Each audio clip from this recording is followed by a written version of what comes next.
Hello नमस्कार, मी कविता स्वागत करते आजच्या नवीन ब्लॉगमध्ये. कसे आहात तुम्ही सगळे? मस्त मजेत का? मस्त आणि मजेतच असायला हवं. सुंदर दिवसाची सुंदर अशी दुपार झालेली आहे. सकाळची खूप घाई गडबड होती. आतापर्यंत माझं सगळं काम आवरायचं काम चालू होतं आणि आता वाजलेत जवळपास 1 वाजत आलं आहे.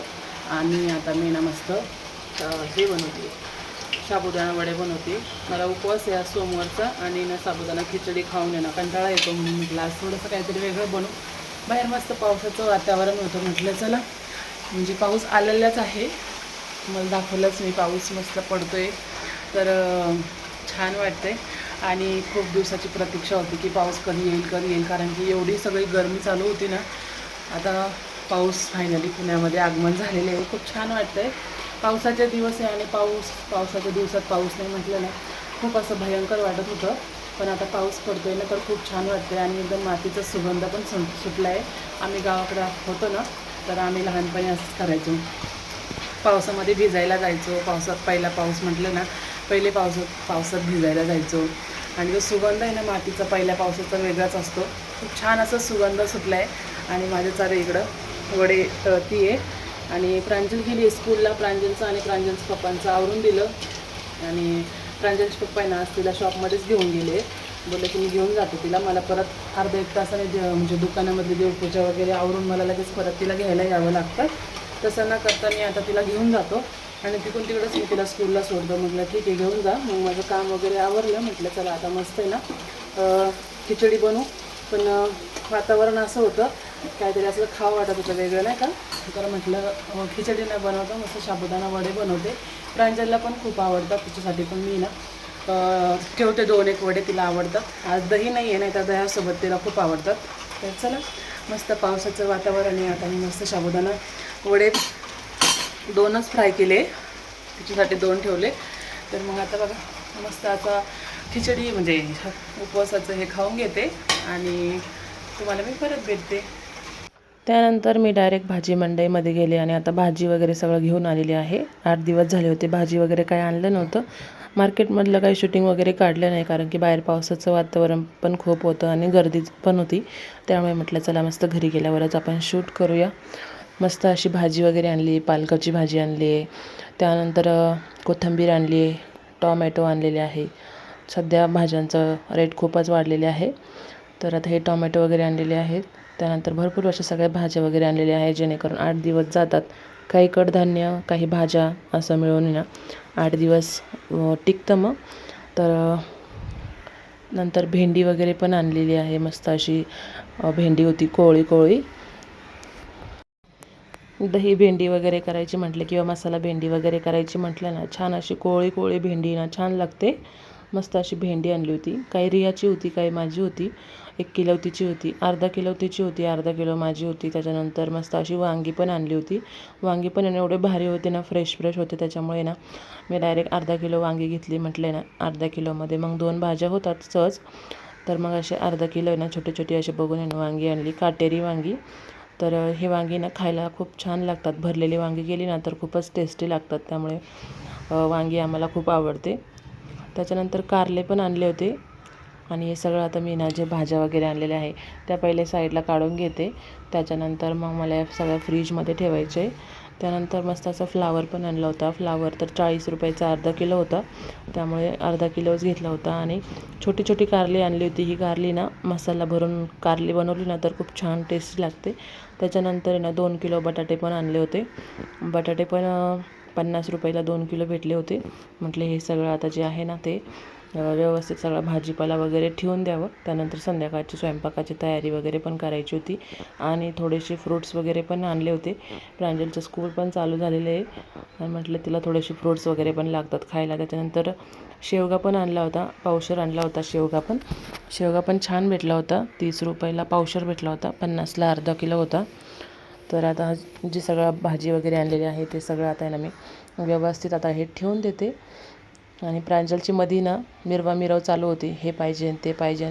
त्याच्यामुळे ना तिची खूप गडबड असते. तर आता हे बटाटे वगैरे सगळे मी काढते आणि जे ट्रॉली होती ना माझ्याकडे कांदे बटाटे ठेवायची, त्या ट्रॉलीमध्ये आता हे सगळं कांदे तर नाही बटाटे वगैरे हे सगळं ठेवून घेते. तर चला तुम्ही ब्लॉग शेवटपर्यंत बघत राहा. नवीन असेल तर चॅनलला सबस्क्राईब करा. छान छान ब्लॉग तुम्हाला या चॅनलवरती बघायला भेटतील. तर आता हे बटाटे वगैरे आणले होते, हे सगळं मी ठेवून घेते. त्याच्यानंतर आहे ना, ही इलायची केळी म्हणतात ना, देशी केळी, ही केळी आणली होती. ही जी ना खायला खूप टेस्टी लागते. प्रांजलला पण खूप आवडते. आणि रियाने मी ना 2 किलो आंबे आणले होते, तिला 1 किलो आणि मला 1 किलो असे. आता आंब्याचं सीझन तर संपत आलं आहे, पण प्रांजलचं चालू होतं मम्मी घे ना घे ना. तर 1 किलोमध्ये काय 3-4च आंबे आले. त्याच्यानंतर ही लिची घेतली, 1 किलो घेतली होती. लिची सध्या खूप महाग आहे, 300 रुपये किलो होती. रियासाठी अर्धा किलो आणि माझ्यासाठी अर्धा किलो असं ती म्हटली घेऊ आपण. मग दोघींनी अर्धा अर्धा करून घेतलं. तर आता ही लिची वगैरे, लिची तर प्रांजलला प्रचंड आवडते आणि प्रांजल आहे ना 2 दिवस पण लिची टिकून देत नाही. तर चला भेटू परत. तर आज संध्याकाळच्या मेनूमध्ये होतं दाल चकोल्या होत्या, वरणातली फळं म्हणू शकतो आपण, असं होतं. तर बघा डाळ एके साईडला ना शिजवून घेतली होती, मस्त घुटून घेतली होती. आता फोडणी टाकते आहे. तर तेल टाकलं, लसूण टाकलं आहे, जिरं मोहरी टाकलं, कढीपत्ता टाकलं, छान तडतडून द्यायचं. म्हटलं आज काहीतरी वेगळं बनवूया नाही का, म्हणून आज वरणातली फळं बनवत होतो आम्ही. तर मस्त कांदा वगैरे कट करून घेतला. कांदा आहे ना छान परतून द्यायचा तेलामध्ये, 10 ते 5 मिनटाचं ना सोनेरी कलर येईपर्यंत आहे ना कांदा छान परतवून घ्यायचा. वरणातले फळं तुम्हाला आवडतात का, किंवा तुमच्याकडे काय म्हणतात, वरणातली फळं म्हणतात की डाळ चकोल्या म्हणतात, किंवा काय म्हणतात अजून काहीतरी नाव आहे त्याला पण. तर चला मस्त आता वरणातली फळं, वरण चकोल्या आता इथं आम्ही बनवून घेतो आहे. तर थोडासा हिंग पण टाकला आहे. छान असं कांदा परतून झाला, लाल तिखट टाकून घेतले. परत छान असं तेलामध्ये परतवून घ्यायचं. जरा जिरा पावडर टाकले, त्यानंतर धना पावडर टाकले आणि थोडीशी हळदी पण टाकून घेतली. परत छान असं मिक्स करून घेतलं. गॅसची फ्लेम पण कमी केली. छान परतवून घ्यायचं. त्याच्यानंतर कट केलेला एक टोमॅटो होता, तो टाकून घ्यायचा. आता टोमॅटो पण छान परतून द्यायचं. त्याच्यानंतर आहे ना कट केलेली कोथिंबीर टाकून घेतली, मिक्स करून घेतलं छान असं. छान परतून घ्यायचं. मस्त असा मसाला आपला इथं परतवून झालेला आहे. थोडंसं चवीनुसार मीठ टाकायचं. डाळीत पण तसं मीठ टाकलेलं आहे आणि याच्यात पण थोडंसं टाकून घ्यायचं. मसाला वगैरे छान असं परतून झालेला आहे. छान असं मसाल्याला तेल पण सुटलेलं आहे. मस्त असा मसाला परतून झाला आहे. आता आपण आहे ना जी डाळ घोटलेली आहे ना, ती डाळ आपण इथं टाकून घेणार आहे. डाळीत आहे ना शक्यतो मी गरम पाण्याचा वापर करते, म्हणजे डाळ एक साईडला किंवा पाणी एक साईडला असं होत नाही. गरम पाणी टाकलं ना तर एकसारखी डाळ तयार होते. तर बघा छान असं डाळ इथं घोटून घेतलेली. आता ही सगळी डाळ मी इथं कढईमध्ये टाकून दिलेली आहे.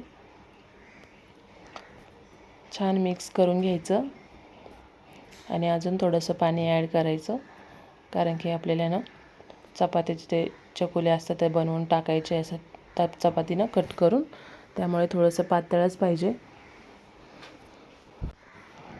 तर डाळीला उकळी येईपर्यंत ना आता आपण इथं चकुल्या तयार करून घेऊया. इथं मी ना पीठ गव्हाचं आपलं जे नॉर्मल असतं ना तेच पीठ मळून ठेवलेलं होतं.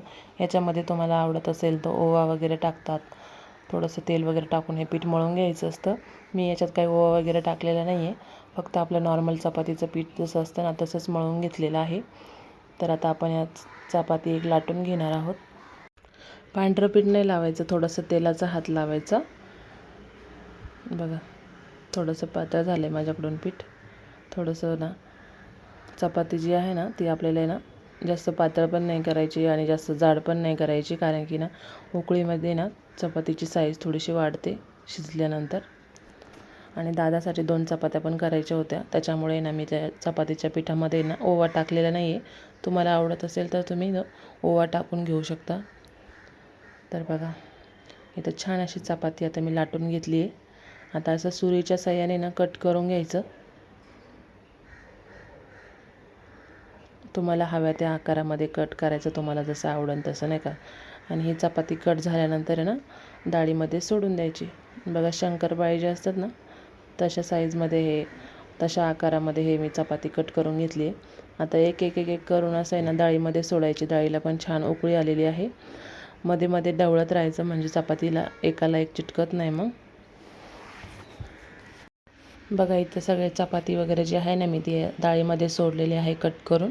तर आता छान अशी उकळी घ्यायची. बघा छान अशी उकळी झालेली आहे आणि आम्ही लगेच जेवायला पण बसलेलो आहे. मस्त प्रांजल तर पहिल्यांदाच खाल्ले दाल चकुल्या, पण तिला पण छान आवडले. दादाला पण आवडल्या आणि प्रांजलच्या पप्पांना तर खूपच आवडलं. त्याच्यामुळे आज आमचा असा होता मेनू आजचा. व्हिडिओ कसा वाटला कमेंटमध्ये सांगायला विसरू नका. आणि नवीन असेल तर चॅनलला सबस्क्राईब करा. भेटू उद्याच्या नवीन आणि छान अशा व्हिडिओमध्ये. बाय.